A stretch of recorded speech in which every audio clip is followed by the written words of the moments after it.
as a woman's voice narrates, reflecting on memory and the passage of time. As time progresses, she plays with her daughter, now older, pretending to be cowboys. Scenes of Louise tucking her child into bed, saying, "I love you," are followed by a teenage version of her daughter rebelling, shouting, "I hate you." One day, Louise and her daughter are at a doctor's office. Louise receives devastating news. Her daughter has cancer. The child's illness takes her life, leaving Louise grappling with grief and the overwhelming passage of time. Louise is later seen walking into a building, still reflecting on the simplicity of linear time and how certain days are pivotal, like the day the aliens arrived. Inside, people are clustered around a screen, engrossed in the news, but Louise bypasses them, heading straight to her classroom. She begins her lecture, but phones start buzzing incessantly until a student requests they check the news. The media reports a mysterious object landing in Montana, along with other locations worldwide. Suddenly, alarms blare, cutting the class short. Louise listens to the news in her car as speculation swirls about the 12 alien objects now present on Earth. When she reaches her lakeside home, she talks to her concerned mother on the phone before falling asleep in front of the TV, which continues to relay information about the global response to the arrival. 2 days later, Louise returns to an eerily empty university and continues watching the news from her office. As she listens, a man walks in, introducing himself as an Army colonel. He needs her expertise in linguistics due to her previous work with military intelligence and security clearance. The colonel asks her to translate an audio recording of humans attempting to communicate with the aliens. Though intrigued, Louise cannot decipher much from the audio alone. Frustrated, the colonel says it's either this recording or nothing. Montana isn't an option for her. That night, however, helicopters arrive at Louise's house. The colonel is back, urging her to pack her bags for immediate departure. They fly through the night, and aboard the helicopter, Louise meets Ian, a theoretical physicist who will be her partner on the mission. He remarks that civilization is founded more on science than language, citing some of Louise's writings. At dawn, the helicopter approaches Montana, where Louise first sees the massive UFO. Once at the Army camp, she and Ian go through medical tests and protocols, receiving immunizations before being led to a briefing. Representatives explain that once inside the ship, they'll only have 2 hours of air due to gravitational and air circulation issues. The colonel walks them to their stations, and the team prepares to enter the alien vessel in hazmat suits. Inside, gravity shifts in ways that make Louise nauseous, while Ian is thrilled. They proceed to a large window where communication with the aliens is to take place. Louise is taken aback by the appearance of the massive, mist-like heptapod creatures on the other side. The team hears strange, unintelligible sounds as the creatures make their presence known. Back at the camp, Louise feels she's failed and asks if she's been fired. The colonel gives her one more chance, just a few hours to figure something out before they return to the ship.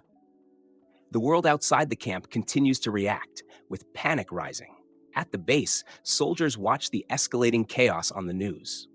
Louise decides to change her approach and brings a whiteboard into the ship, writing the word human on it. The aliens respond, showing a symbol that represents their language. The colonel, however, remains skeptical, pressing Louise to develop a clear vocabulary list by the next mission. Back in the communication hub, Louise learns that China is taking a different, more aggressive approach to the aliens.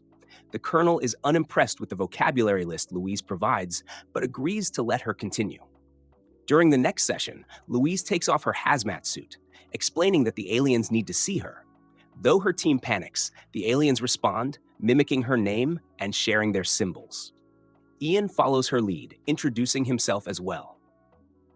The aliens then reveal 2 more symbols that Louise believes represent their names. As time passes, Louise and Ian make slow progress, piecing together the alien language. They realize that the heptapod's written language is not bound by time, lacking any linear direction. Louise begins to experience strange memories of her daughter, interspersed with her work deciphering the alien symbols.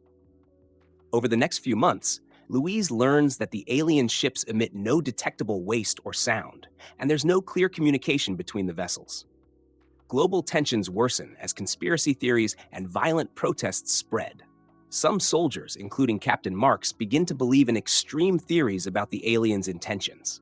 During one particularly intense session with the heptapods, Louise and Ian receive a symbol they interpret as offer weapon. Alarmed, the military fears this could be a threat. However, Louise and Ian argue that they still don't fully understand the alien language, particularly the difference between a weapon and a tool. Meanwhile, the world edges closer to conflict. China and Russia prepare to take military action, and all international communication with the aliens is suspended. Captain Marks, convinced the aliens are dangerous, plants a bomb inside the ship. Louise and Ian, unaware of the plot, enter the ship to communicate. As the bomb ticks down, one of the aliens protects them by pushing them into a sealed compartment, saving their lives as the explosion detonates. Waking up back at the base, Louise is more determined than ever to understand the aliens' message. She is struck by memories of her daughter, Hannah, and the notion of time begins to blur in her mind. The heptapods reposition their ship, indicating they are still willing to communicate despite the attack. Louise finally understands the true meaning of the aliens' weapon. It is their language, which allows humans to perceive time non-linearly. The heptapods reveal that they are here to help humanity now, because in 3,000 years, they will need humanity's help in return. Louise realizes that learning their language has unlocked the ability to see future events, including her daughter's life and death. With this new understanding, Louise has a vision of a future meeting with General Shang, who tells her that she once called him on his private number, changing his mind and preventing a global catastrophe. In the present, Louise uses this knowledge to call Shang, repeating the words he had told her in the future. Her action averts the conflict, as Shang and the other world leaders agree to collaborate and share their data on the aliens. As the alien ships depart Earth, Louise's story comes full circle. She embraces the future she has seen, knowing that she will have Hannah, despite her daughter's tragic fate. Louise accepts the bittersweet knowledge that time is not a straight line, and even though she can see the heartache ahead, she chooses to live each moment fully.